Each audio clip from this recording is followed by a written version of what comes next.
Hello students, welcome our channel the learning lab, जहां हम आपके लिए लेकर आए हैं UP triple S C PET 2021, 2022 और 2023 के जितने भी ओल्ड पेपर हैं उनका सॉल्यूशन।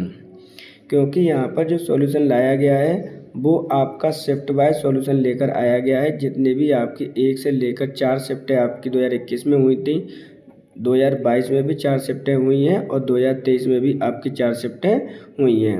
उन सब में आपके जितने भी पेपर कराए गए हैं उनका सॉल्यूशन हम क्रम वाइज करेंगे। इनमें आपके सॉल्यूशन में 40 क्वेश्चंस जो आपके जीएस के आते हैं उनको वहाँ से लिया गया है, प्लस 10 क्वेश्चन के आपके करंट अफेयर्स को हमने इसके अंतर्गत ऐड किया है। क्योंकि जो करंट अफेयर्स का पोर्शन है वो आपका ओल्ड नहीं आना है, तो हमने टोटल 50 क्वेश्चन उसमें से लिए गए हैं, जो कि आपके जीएस के कंप्लीट 50 क्वेश्चन आने वाले हैं। आज का जो सॉल्यूशन है वो 2022 के सेकंड शिफ्ट का सॉल्यूशन है। इस चीज़ को भी आप ध्यान रखिएगा और इससे आपको एक आइडिया लग जाएगा कि पेपर पैटर्न कैसा आने वाला है, जो कि कंडक्ट कराया जाएगा आपके 6 और 7 सितंबर को जो कंडक्ट कराया जाना है उस पर। अतः आपसे रिक्वेस्ट है कि अगर आपको कंटेंट पसंद आता है तो वीडियो को लाइक और चैनल को सब्सक्राइब जरूर करें। अपने फ्रेंड्स को भी आप शेयर कर सकते हैं, जिससे कि उन्हें भी एक पैटर्न का एक आइडिया लग जाए कि किस तरह से पेपर आने वाला है। तो चलिए देखते हैं आज का अपना पहला क्वेश्चन। पंचतंत्र की कथाएं किसके द्वारा लिखी गई थी? विष्णु शर्मा, कालिदास, अयोध्या सिंह उपाध्याय या फिर कल्लाड़। तो देखिए क्वेश्चन में आपसे पूछा गया है पंचतंत्र की कथाएं किसके द्वारा लिखी गई हैं। तो सही आंसर है ऑप्शन नंबर 1, विष्णु शर्मा जी के द्वारा आपकी पंचतंत्र की कथाएं लिखी गई हैं। अदर ऑप्शन देख लीजिए, क्योंकि कालिदास जी से संबंधित आपकी ढेर सारी जो आपकी रचनाएं हैं वो पूछी जाती हैं, जिनमें से काफ़ी ज़्यादा फेमस हैं वो हैं आपकी विक्रम शौर्य,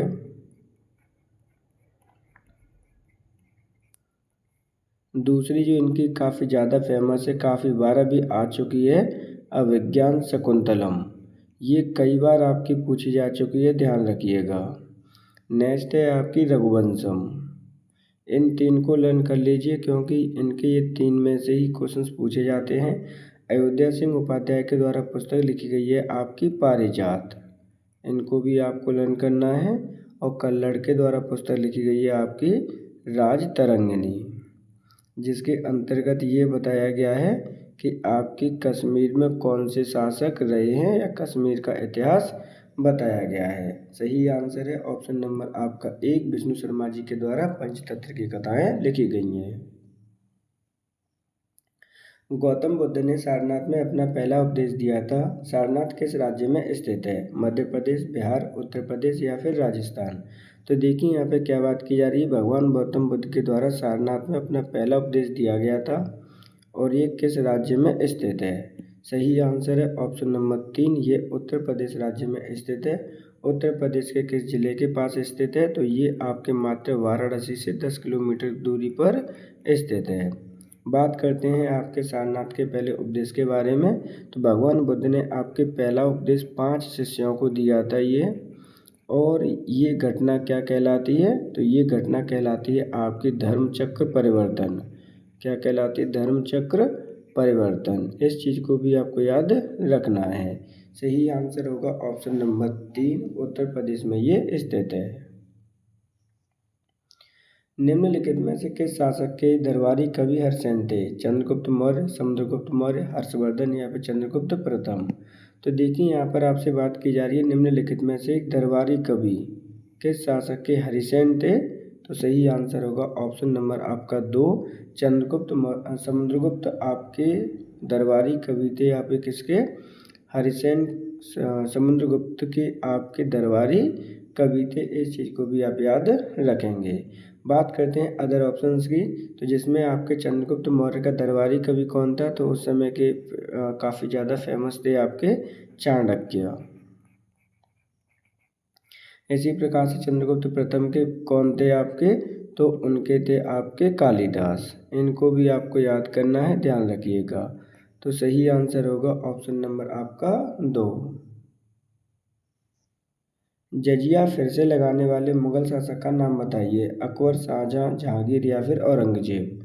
तो देखिए एक जजिया कर हुआ करता था आपका, फिर से लगाने वाला कौन सा मुगल शासक है?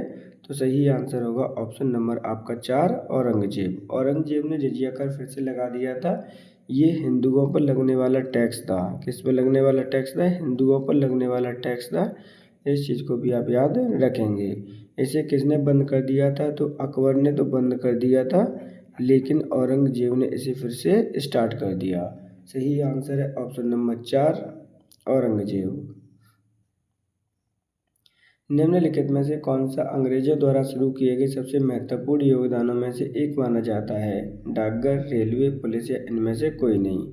तो देखिए यहाँ पे बात की जा रही है कि भारत में अंग्रेजों के द्वारा शुरू किया गया सबसे महत्वपूर्ण योगदान किसे माना जाता है भारत में? तो सही आंसर है वो ऑप्शन नंबर 2 रेलवे। रेलवे को सबसे बड़ा महत्वपूर्ण आपका योगदान मानते हैं भारतीय, क्योंकि इसने भारत के दूर दूर देशों के मध्य, आपका दूर दूर राज्यों के मध्य में कनेक्टिविटी को बढ़ाया, व्यापार को बढ़ाया। सही आंसर है ऑप्शन नंबर 2। निम्नलिखित में से कौन सा 1857 के विद्रोह का परिणाम था? ईस्ट इंडिया कंपनी की शक्तियों को ब्रिटिश क्राउन में हस्तांतरित कर दिया गया, ईस्ट इंडिया कंपनी की शक्तियों को विकेंद्रीकृत कर दिया गया, ईस्ट इंडिया कंपनी को व्यापारिक शक्तियों से मुक्त कर दिया गया, या इनमें से कोई नहीं। तो देखिए यहाँ पे बात की जा रही है 1857 का जो विद्रोह हुआ था उसका परिणाम क्या था? तो उसका परिणाम ये रह गया था कि ईस्ट इंडिया कंपनी की सारी पावर को किसके अंडर में काम कर दिया था? उसे ब्रिटिश क्राउन के अंडर में भेज दिया था, रानी के अंडर में भेज दिया था। ये घोषणा कहाँ पे हुई थी? तो ये घोषणा हुई थी आपकी इलाहाबाद में, जब आपका इलाहाबाद दरबार हुआ था। प्रथम गवर्नर कौन बना था? तो उस समय बना था आपका लॉर्ड कैनिंग। इस चीज़ को भी आपको याद रखना है, ध्यान रखिए। 1857 का परिणाम ये निकला था कि ईस्ट इंडिया कंपनी की सारी शक्तियों को छीनकर किसे दे दिया गया था? ब्रिटिश क्राउन को दे दिया गया था। अब ईस्ट इंडिया कंपनी सिर्फ और सिर्फ एक व्यापारिक कंपनी बनकर रह गई थी। सही आंसर है ऑप्शन नंबर 1। 2930 में महात्मा गांधी द्वारा सविनय अवज्ञा आंदोलन शुरू करने का कारण क्या था? नमक कानून तोड़ने के लिए दांडी मार्च, नमक कानून बनाने के लिए दांडी मार्च, साइमन कमीशन के खिलाफ दांडी मार्च, या इनमें से कोई नहीं। तो देखिए यहाँ पे बात की जा रही है कि 1930 में महात्मा गांधी जी के द्वारा क्या स्टार्ट किया गया था? सविनय अवज्ञा आंदोलन शुरू किया गया था। करने का कारण क्या था? तो सही आंसर है ऑप्शन नंबर 1 नमक कानून तोड़ने के लिए दांडी मार्च इनके द्वारा की गई थी। बात करते हैं दांडी मार्च की। तो दांडी मार्च कब से कब प्रारंभ की गई थी आपकी? तो 1930 में ये प्रारंभ की गई थी, 24 दिन तक चली थी। इसके अंतर्गत आपके 78 लोगों ने पार्टिसिपेट किया था। इस चीज़ को भी आप याद रखेंगे। ये दांडी मार्च कहाँ पे किया गया था? तो ये आपके गुजरात राज्य में किया गया था। सही आंसर है ऑप्शन नंबर 1। निम्नलिखित में से कौन स्वतंत्र भारत का पहला भारतीय गवर्नर जनरल बना था? श्री राजगोपालाचारी, राजेंद्र प्रसाद, के.एम. मुंशी या सीताराम राजू। तो देखिए यहाँ पे बात को ध्यान से समझना है, इम्पोर्टेंट है। आपका 15 अगस्त को क्या हुआ था? 15 अगस्त 1947 को भारत आज़ाद हुआ था।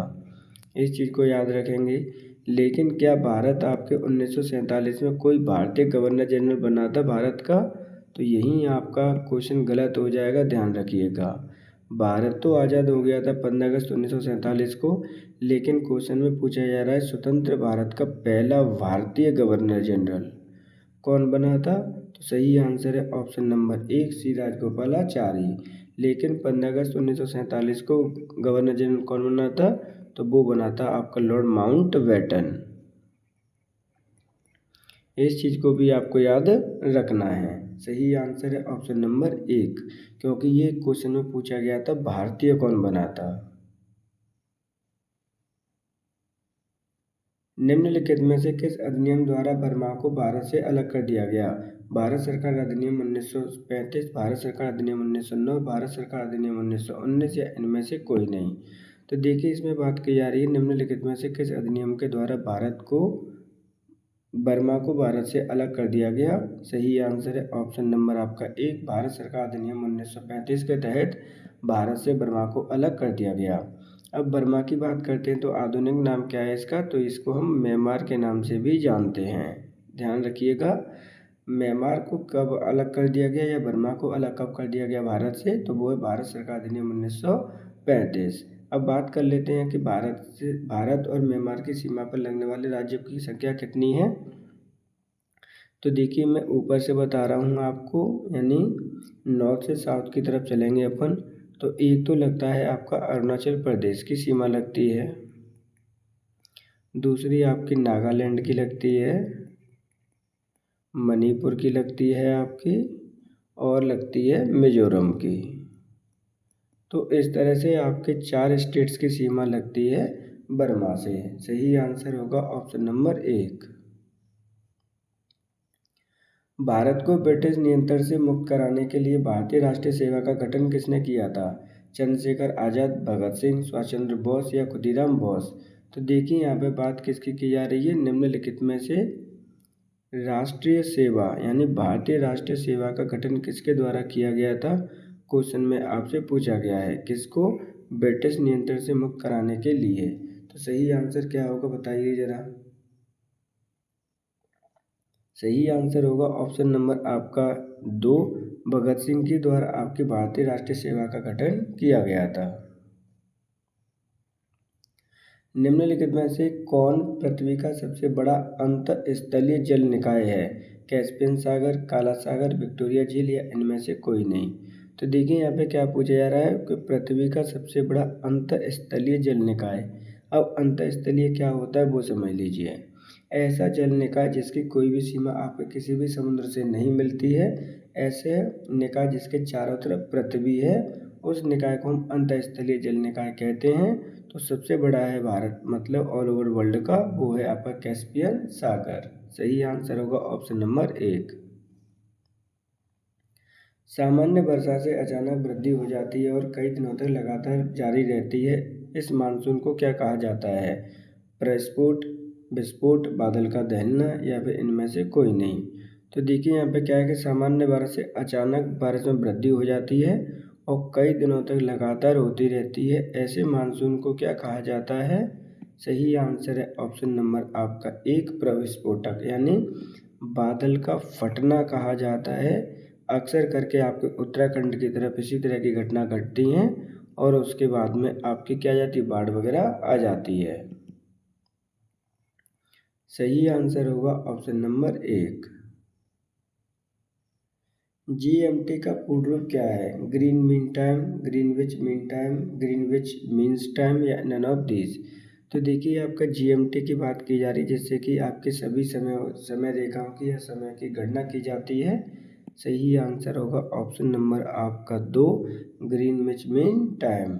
अब ये ग्रीनविच मीन टाइम कहाँ पर होता है, तो ये आपके 0 डिग्री देशांतर पर है, इस चीज़ को भी आपको याद रखना है। और ये 0 डिग्री देशांतर के अंतर्गत कहाँ पे आता है, तो ये आपके लंदन में है। दुनिया के सभी समय आपके लंदन से मेजरमेंट की जाती हैं। लंदन के अकॉर्डिंग भारत का समय कितने घंटे आगे है, तो लंदन के समय के अकॉर्डिंग भारत का समय 5.5 घंटे आगे है, इस चीज़ को भी आपको याद रखना है। काफ़ी बार क्वेश्चन ये पूछा गया है कि भारत का समय ग्रीनविच मीन टाइम से कितना आगे रहता है, तो ये 5.5 घंटे आगे रहता है भारत का। क्वेश्चन में पूछा गया था GMT की फुल फॉर्म। तो सही आंसर होगा ऑप्शन नंबर 2। भारत के किस राज्य का लिंगानुपात सर्वाधिक है। उत्तर प्रदेश, बिहार, केरल या फिर राजस्थान। तो देखिए बात करते हैं यहाँ पर किस राज्य के लिंगानुपात सबसे सर्वाधिक है। बात कर लेते हैं, ये जो गणना की जा रही है वो 2011 की जनगणना के अनुसार आपके कंसेप्ट से हैं, ध्यान रखिएगा। क्वेश्चन में पूछा गया है लिंगानुपात। लिंगानुपात का मतलब ये है कि 1000 लड़कों पर कितनी लड़कियां हैं। इम्पोर्टेंट क्वेश्चन है आपका। तो सही आंसर होगा ऑप्शन नंबर आपका 2, बिहार राज्य का सर्वाधिक लिंगानुपात है 2000 जनगणना 2011 के अनुसार। जबकि अदर ऑप्शंस को भी देख लीजिए, क्योंकि उत्तर प्रदेश स्टेट वाइज आपका 4th प्लेस पर है एरिया वाइज में, जबकि अगर जनसंख्या की बात करूँगा तो वो है आपके पहली रैंक पर आता है जनसंख्या वाइज यानी पॉपुलेशन में। 2011 की जनगणना के अनुसार है। केरल राज्य की सबसे अधिक लिटरेसी रेट है, इसलिए आपका पहली रैंक आती है लिटरेसी में, यानी जो साक्षरता दर है केरल राज्य की सबसे अधिक है। राजस्थान आपका एरिया वाइज सबसे बड़ा स्टेट्स है भारत का, इस चीज़ को आप याद रखेंगे। सही आंसर होगा ऑप्शन नंबर 2। सागौन के जंगल भारत के निम्नलिखित में से किस राज्य में पाए जाते हैं? राजस्थान, मध्य प्रदेश, उत्तर प्रदेश या फिर बिहार। तो देखिए यहाँ पे बात की जा रही है आपसे सागौन के जंगल भारत के किस राज्य में पाए जाते हैं। तो सही आंसर होगा ऑप्शन नंबर आपका 2, सागौन के जंगल आपके मध्य प्रदेश में पाए जाते हैं। योजना आयोग के अंतिम उपाध्यक्ष कौन थे? श्री मोंटेक सिंह अहलूवालिया, एन.के. सिंह, रघुराम राजन, अश्वनी वैष्णव। तो देखिए यहाँ पे बात की जा रही है कि अंतिम योजना आयोग के उपाध्यक्ष कौन थे। तो सही आंसर है श्री मोंटेक सिंह अहलूवालिया आपके योजना आयोग के सबसे अंतिम उपाध्यक्ष थे।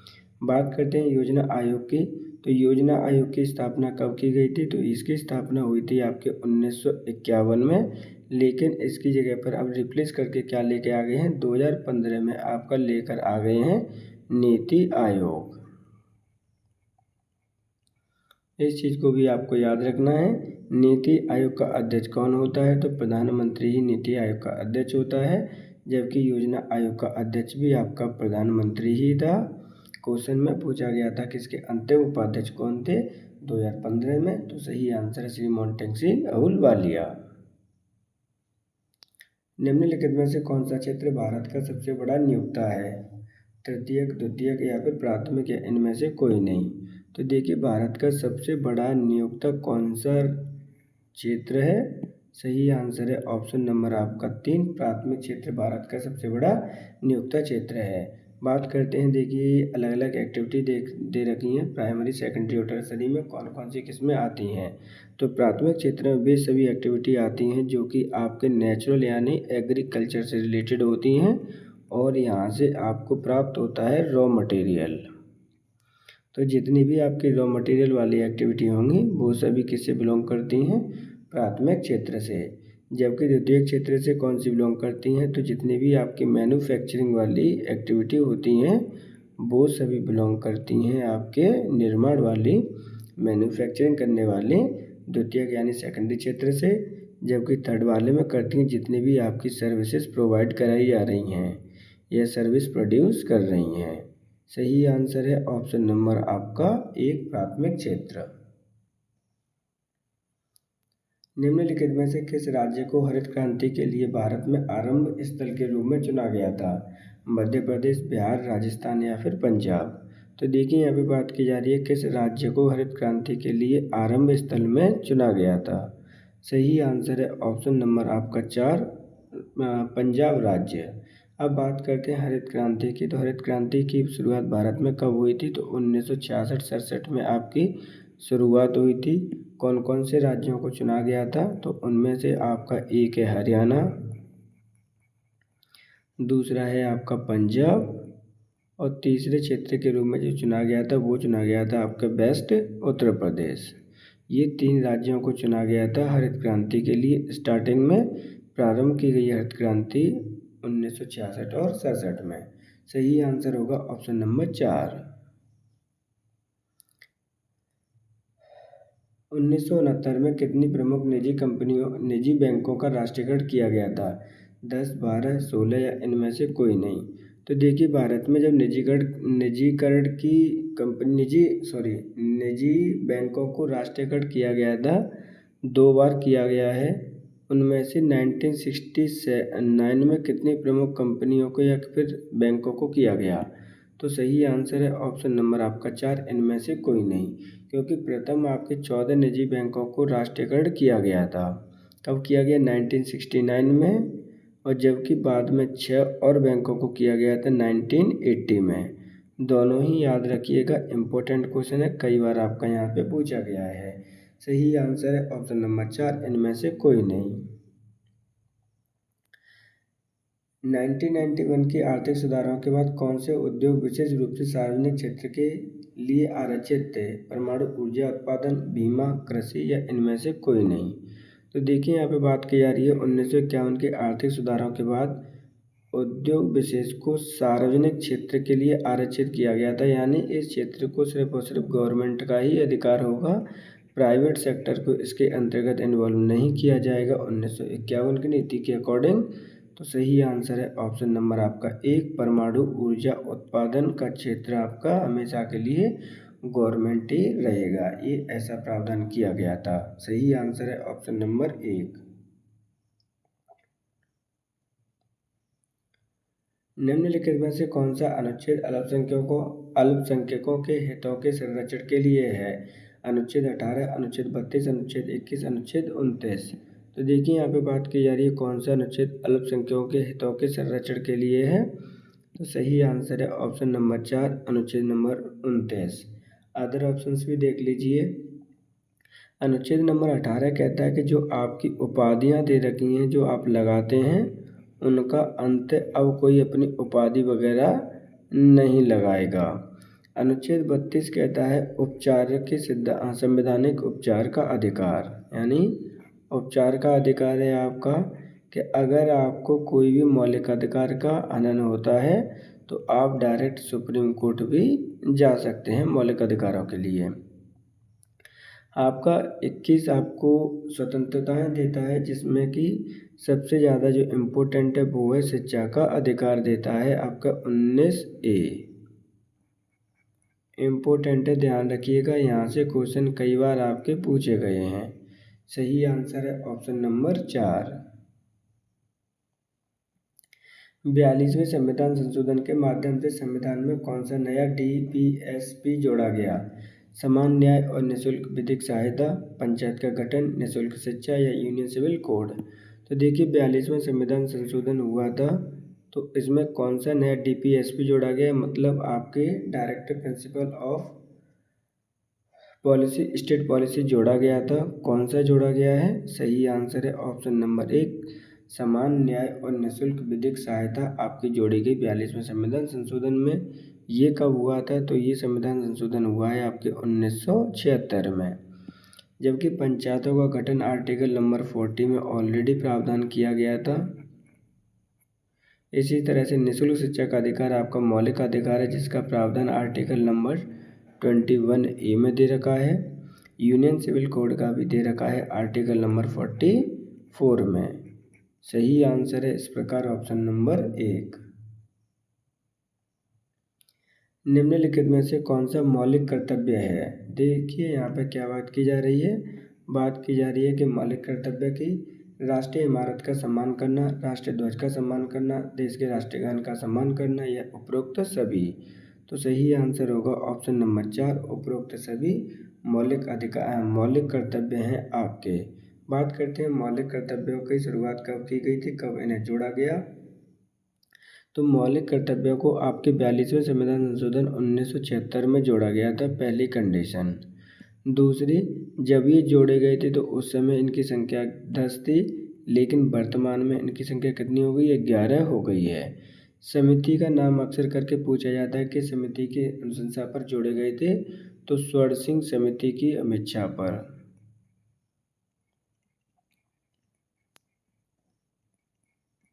इस कमेटी का नाम भी आप याद रखेंगे। अब बात करते हैं कि भारत के संविधान में इन्हें कहाँ पर जोड़ा गया है। तो भारत के संविधान में आपके पार्ट नंबर 4 भाग नंबर 4 में जोड़ा गया है। आर्टिकल नंबर कौन से में जोड़ दिया गया है? तो आर्टिकल नंबर 51 में ऐड करके जोड़ दिया गया है। सही आंसर होगा ऑप्शन नंबर 4। अनुच्छेद 245 के अनुसार कौन सा कार्य संसद का है? कानून बनाना, संविधान संशोधन करना, राज्यपाल की नियुक्ति करना या फिर राष्ट्रपति का चुनाव करना। तो देखिए यहाँ पे अनुच्छेद 245 के बारे में पूछा गया है, कौन सा कार्य आपका संसद का है? तो सही आंसर है ऑप्शन नंबर 1, कानून बनाना। क्योंकि संविधान संशोधन करने की प्रक्रिया जो दे रखी है संविधान संसद की, तो वो है आपके 368 में। राज्यपाल की नियुक्ति की जाती है आपके राष्ट्रपति के द्वारा 155 के अनुसार। राष्ट्रपति का चुनाव संसद के द्वारा किया जाता है। किस तरह से चुनाव होगा ये प्रावधान दे रखा है आर्टिकल नंबर 54 में। तो सही आंसर होगा ऑप्शन नंबर 1, कानून बनाना। सरकार या आयोग निम्नलिखित में से किससे संबंध है? गरीबी रेखा का निर्धारण, कर, केंद्र और राज्य संबंध या इनमें से कोई नहीं। तो देखिए सरकार या आयोग का संबंध किससे है, ये क्वेश्चन आपका पूछा गया है। सही आंसर होगा ऑप्शन नंबर 3, केंद्र और राज्य सरकार के संबंध से। प्रकाश वर्ष किसकी एक माप है? तारकीय दूरी, वजन, आवृत्ति या फिर आवाज। तो देखिए यहाँ पे बात की जा रही है प्रकाश वर्ष एक माप है। किसकी माप है? सही आंसर होगा ऑप्शन नंबर 1, तारकीय दूरी की माप है। अर्थात डायरेक्टली आपसे क्वेश्चन पूछ लिया जाता है, ये दूरी की माप है। अब प्रकाश वर्ष होता क्या है वो भी देख लीजिए। तो एक वर्ष के द्वारा चला गया दूरी, यानी एक वर्ष में तय की गई प्रकाश के द्वारा दूरी को हम एक प्रकाश वर्ष कहते हैं।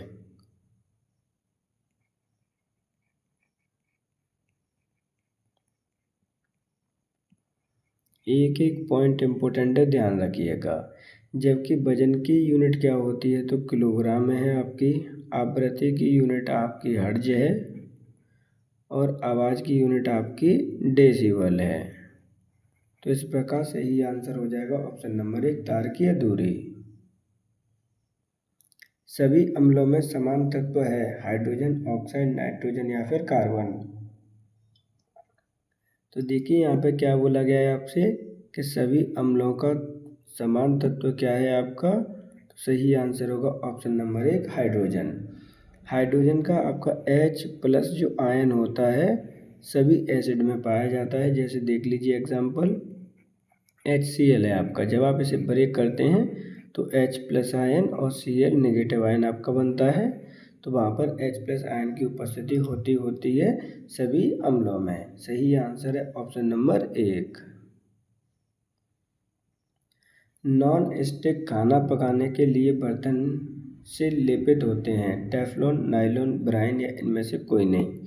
तो देखिए नॉन स्टिक खाना पकाने के लिए बर्तन में किसका लेपित किया जाता है, लेपन किया जाता है? सही आंसर है ऑप्शन नंबर 1, टेफ्लॉन का। निम्नलिखित में से कौन सबसे बुद्धिमान स्तनधारी है? ह्यूमन, बैट, डॉल्फिन या इनमें से कोई नहीं। तो देखिए यहाँ पे बात की जा रही है सबसे बुद्धिमान स्तनधारी कौन होता है? सही आंसर है ऑप्शन नंबर आपका 3, डॉल्फिन। ध्यान रखिएगा, आपका जो चमगादड़ होता है और ह्यूमन होता है, ह्यूमन तो स्तनधारी होता ही है, चमगादड़ भी आपका क्या है? एक स्तनधारी है। पौधों का विकास किससे प्रभावित होता है? प्रकाश की गुणवत्ता, मात्रा, अवधि या उपरोक्त सभी। तो देखिए यहाँ पर इस क्वेश्चन को थोड़ा सा चेंज कर लीजिएगा। यहाँ पर पौधों का विकास किससे प्रभावित होता है? प्रकाश की गुणवत्ता से, प्रकाश की मात्रा से, अवधि से या फिर उपरोक्त सभी। तो सही आंसर होगा ऑप्शन नंबर 4, उपरोक्त सभी। क्योंकि यहाँ पर एक वर्ड मिसिंग हो गया है क्वेश्चन से। प्रकाश की सभी क्वालिटी इसमें दे रखी हैं, ठीक है। तो प्रकाश की गुणवत्ता भी सही होनी चाहिए, मात्रा भी सही होनी चाहिए, अवधि भी सही होनी चाहिए। तीनों चीज़ों से ही आपके प्रकाश का पौधे का विकास प्रभावित होता है। भारत के कितने राज्य बांग्लादेश के साथ सीमा साझा करते हैं? 7, 6, 5 या फिर 4। तो देखिए यहाँ पे क्वेश्चन पूछा गया कितने राज्य बांग्लादेश के साथ में सीमा साझा करते हैं। एक एक करके मैं नाम लिखा देता हूँ, उसके बाद अपन आइडेंटिफाई करते हैं आंसर। तो जो सबसे पहला राज्य है वो है आपका मिजोरम। दूसरा राज्य है आपका त्रिपुरा है। तीसरा राज्य आपका असम है। चौथा राज्य आपका मेघालय है और पांचवा राज्य है आपका वेस्ट बंगाल। तो आपके ये जो 5 राज्य हैं वो आपके सीमा साझा करते हैं बांग्लादेश से। सही आंसर होगा ऑप्शन नंबर 3। निम्नलिखित में से पोलैंड का राष्ट्रीय मुद्रा क्या है? डॉलर, जेलोटी, येन या फिर रूबल। तो देखिए यहाँ पे बात की जा रही है पोलैंड की राष्ट्रीय मुद्रा की। तो सही आंसर है ऑप्शन नंबर आपका 2, जेलोटी। जबकि डॉलर किसकी है? तो डॉलर आपकी बेसिकली यूएसए की मानी जाती है। येन किसकी है? तो ये आपकी जापान की है। और रूबल किसकी है? तो वो है आपकी रूस की। तो इस प्रकार सही आंसर होगा आपका जेलोटी राष्ट्रीय मुद्रा है आपकी पोलैंड की। निम्नलिखित में से कौन सा भारत का सबसे छोटा केंद्र शासित प्रदेश है? लद्दाख, कश्मीर, लक्षद्वीप या फिर पुडुचेरी।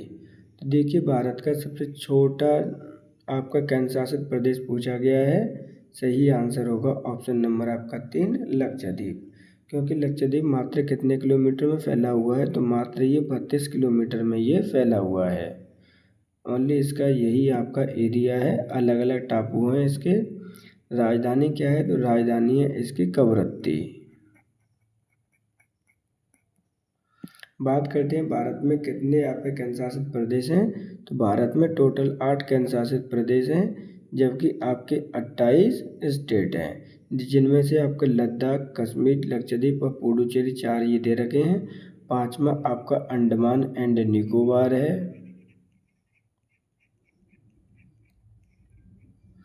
6वां आपका दिल्ली है। 7वां आपका चंडीगढ़ और 8वां आपका क्या हो जाएगा? दमन एंड दीव। तो इस प्रकार सही आंसर होगा ऑप्शन नंबर 3। निम्नलिखित में से किसके पास लोकसभा सत्र को स्थगित करने की शक्ति होती है? प्रधानमंत्री, स्पीकर, राष्ट्रपति या उपराष्ट्रपति। तो देखिए किसके पास आपके लोकसभा के सत्र को स्थगित करने की शक्ति होती है। तो सही आंसर होगा ऑप्शन नंबर आपका 4 भारत का राष्ट्रपति। अंतर्राष्ट्रीय अहिंसा दिवस निम्नलिखित में से किस तिथि को मनाया जाता है? 26 नवंबर, 26 दिसंबर, 2 अक्टूबर या फिर 15 सितंबर। तो देखिए यहाँ पर आपसे बात की जा रही है कि निम्नलिखित में से अंतर्राष्ट्रीय अहिंसा दिवस कब सेलिब्रेट किया जाता है? तो सही आंसर है ऑप्शन नंबर आपका 2 अक्टूबर को अंतर्राष्ट्रीय अहिंसा दिवस के रूप में मनाते हैं। इसी दिन आपका गांधी जयंती भी सेलिब्रेट की जाती है। इस चीज़ को भी आपको याद रखना है। बात करते हैं अलग अदर ऑप्शंस की। तो 26 नवंबर को हम संविधान दिवस मनाते हैं। ये भी इम्पोर्टेंट है क्योंकि ये हाल ही में प्रारंभ किया गया था। 15 सितंबर को हम क्या मनाते हैं? ये भी बहुत ज़्यादा इम्पोर्टेंट है, यहाँ से भी क्वेश्चन कई बार आपके पूछे गए हैं। तो इसको हम 15 सितंबर को इंजीनियरिंग डे मनाते हैं। तो सही आंसर होगा option number 3। Vasco D gamma का मकबरा भारत के निम्नलिखित में से किस स्थान पर है? तो देखिए यहाँ पर हो सकता है कि 3 ऑप्शंस आपके मिसिंग हैं। आप इसमें क्वेश्चंस को बना लीजिएगा क्योंकि अब वीडियो को डिस्टर्ब करना सही नहीं है। तो यहाँ पर आपका दे रखा है वास्को डी गामा का भारत में मकबरा कहाँ पर स्थित है? तो सही तो आंसर ऑलरेडी आपको पता चल ही चुका है, कोच्चि है। कोच्चि कहाँ पर है? आपका केरल में है। अदर ऑप्शंस मैं यहाँ पर क्रिएट कर देता हूँ। दूसरा ऑप्शन हम बेंगलोर बना लेते हैं, जो कि कहाँ पर स्थित है? आपके कर्नाटक में है। तीसरा हम बना लेते हैं चेन्नई को और चौथा ऑप्शन हम बना लेते हैं आपके हैदराबाद को। तो इस तरह से आपका जो सही आंसर होगा वो होगा ऑप्शन नंबर 1 कोच्चि। उत्तर प्रदेश का लोकप्रिय शास्त्रीय नृत्य क्या है? मोहिनीअट्टम, भरतनाट्यम, कुचिपुड़ी या फिर कथक। तो उत्तर प्रदेश का एकमात्र लोक नृत्य है आपका जिसे हम कथक कहते हैं। सही आंसर होगा ऑप्शन नंबर 4। जबकि जो अदर ऑप्शन दे रखे हैं उन्हें भी देख लीजिए, इम्पोर्टेंट है आपके। मोहिनीअट्टम कहाँ पे होता है? भरतनाट्यम कहाँ है? कुचिपुड़ी कहाँ पर होता है? तो भरतनाट्यम का बिलोंग करता है आपके तमिलनाडु से। कुचिपुड़ी बिलोंग करता है आपके केरल राज्य से और मोहिनीअट्टम भी कैसे करता है? आपका केरल राज्य से। तो इस प्रकार से ही आंसर होंगे ऑप्शन नंबर आपके यहाँ पर जो कुचिपुड़ी है उसे आप चेंज कर लीजिएगा, ये आंध्र प्रदेश से बिलोंग करता है।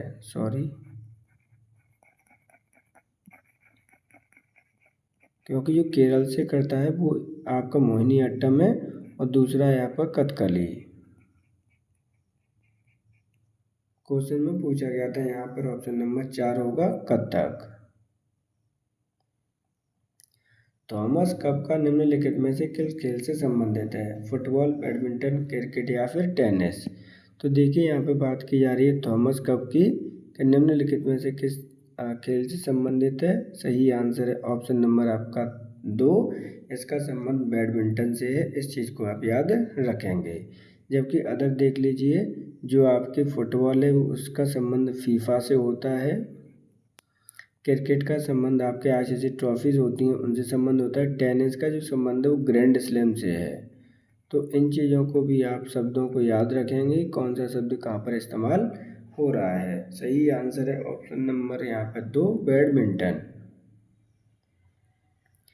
प्रसिद्ध पुस्तक विंग्स ऑफ फायर किसकी आत्मकथा है? डॉक्टर भीमराव अम्बेडकर, मनमोहन सिंह, राजेंद्र प्रसाद या डॉक्टर एपीजे अब्दुल कलाम? तो देखिए यहाँ पर पुस्तक की बात की जा रही है, विंग्स ऑफ फायर किसकी आत्मकथा है? तो सही आंसर है ऑप्शन नंबर आपका 4, एपीजे अब्दुल कलाम की पुस्तक है wings of fire. Global warming का अपेक्षित परिणाम है समुद्र का जलस्तर बढ़ना, पृथ्वी का तापमान बढ़ना, जलवायु परिवर्तन या ये उपरोक्त सभी?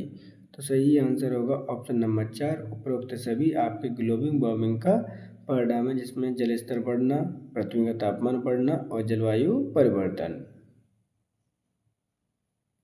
विश्व ध्यान दिवस किस तिथि को मनाया जाता है? 21 दिसंबर, 25 दिसंबर, 26 दिसंबर, 14 दिसंबर?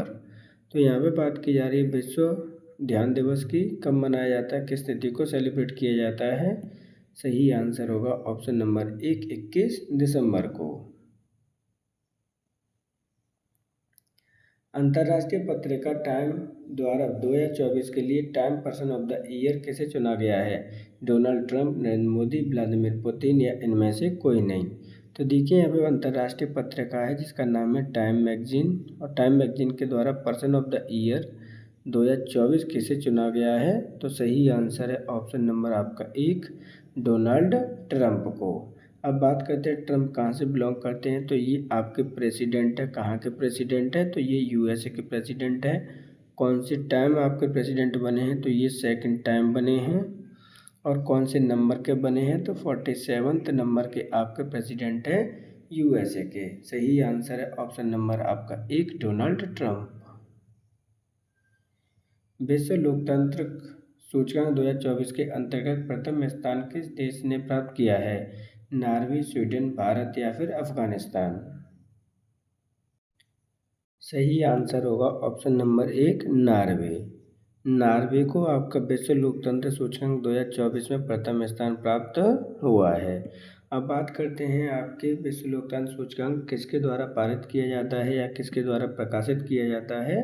तो वो है आपका EIO, मतलब इकोनॉमिस्ट इंटेलिजेंस यूनिट के द्वारा ये प्रकाशित किया जाता है।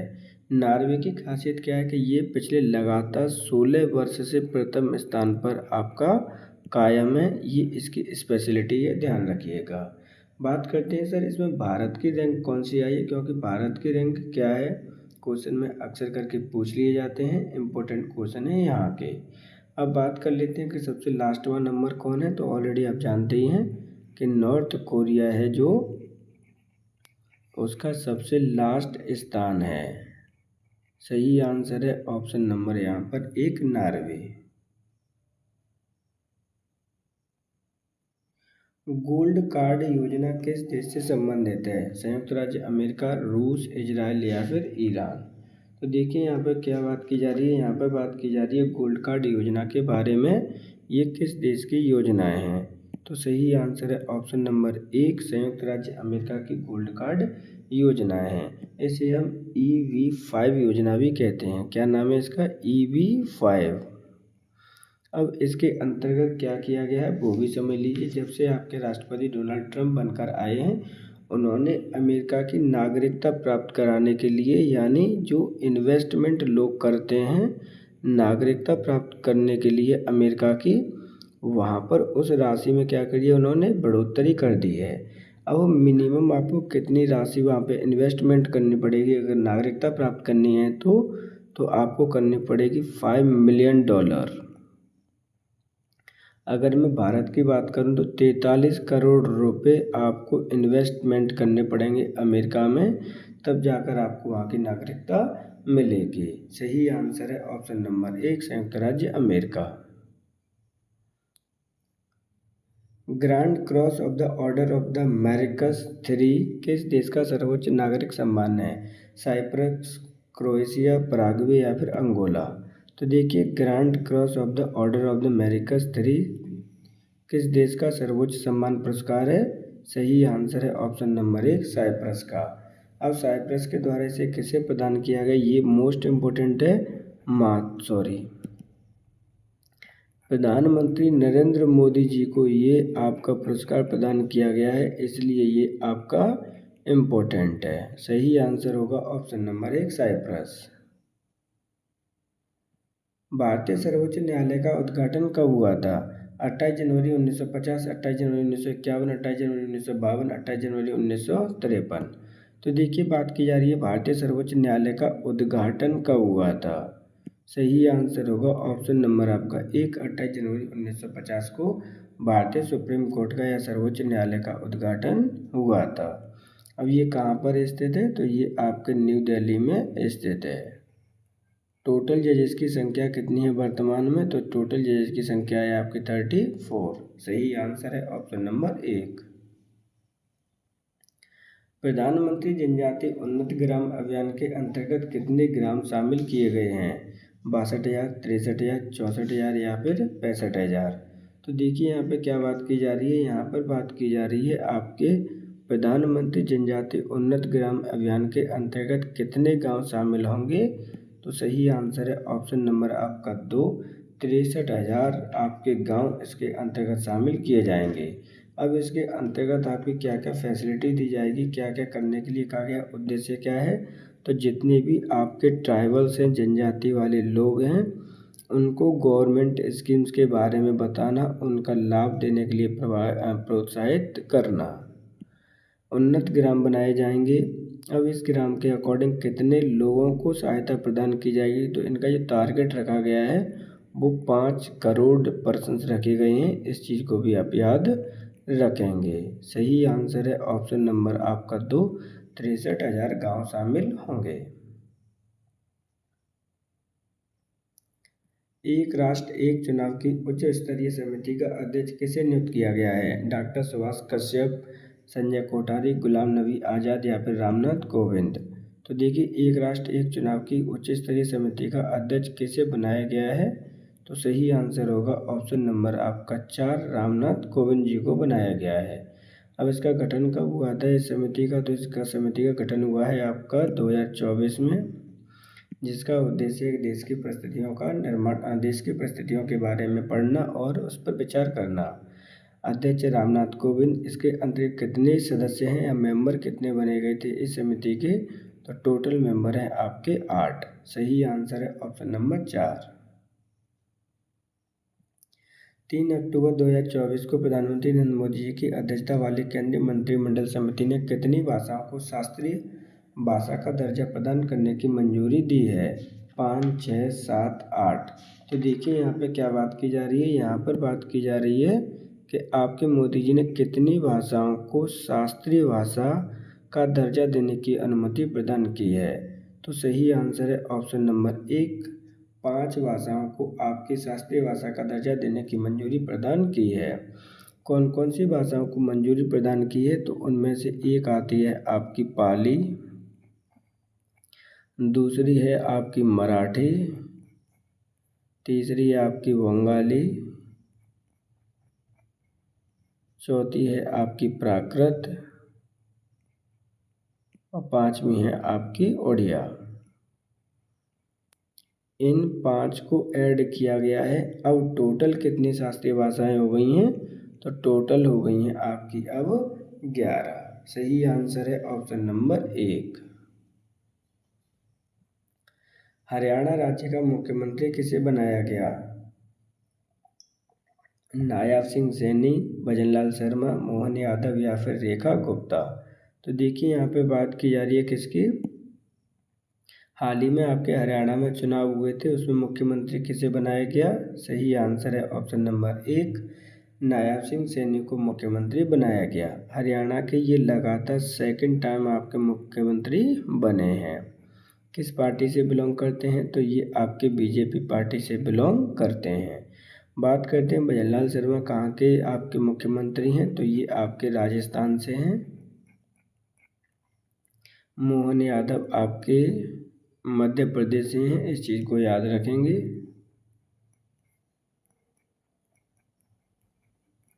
और रेखा गुप्ता हाल ही में बनी है आपके दिल्ली की। तो ऑप्शन सही आंसर होगा ऑप्शन नंबर 1 नायब सिंह सैनी। इस प्रकार आज के हमारे 50 क्वेश्चन यहाँ पे कंप्लीट होते हैं। यह जो पेपर है आपका सेकंड शिफ्ट का पेपर है जो कि 2022 में हुआ है। इस चीज़ को आपको याद रखना है। जितने भी आपके क्वेश्चन और आंसर मेंशन किए गए हैं वो सभी ऑफिशियली आंसर के बाद आपको एक्सप्लेन किया गया है यहाँ पर। वहाँ से हमने 40 क्वेश्चंस को लिया है जो कि आपके ओनली जीएस के हैं। 10 क्वेश्चन का जो करंट अफेयर्स है वो हमने अपनी तरफ से ऐड किया है। वो 10 करंट अफेयर्स के इस तरह से ऐड किए गए हैं कि जो 10 नंबर के पैट के अनुसार आपके आने हैं। तो अगर आपको हमसे कोई शिकायत है या कोई आपको अपना सजेशन देना है तो आप हमें कमेंट बॉक्स में दे सकते हैं। अगर आपको वीडियो और कंटेंट अच्छा लगता है तो आप वीडियो को शेयर और अपने फ्रेंड्स के साथ में भी कर सकते हैं। अच्छा, इन्फॉर्मेशन आपके लिए है, जो बच्चे आपका बीपीएससी टीआरई 4 की तैयारी कर रहे हैं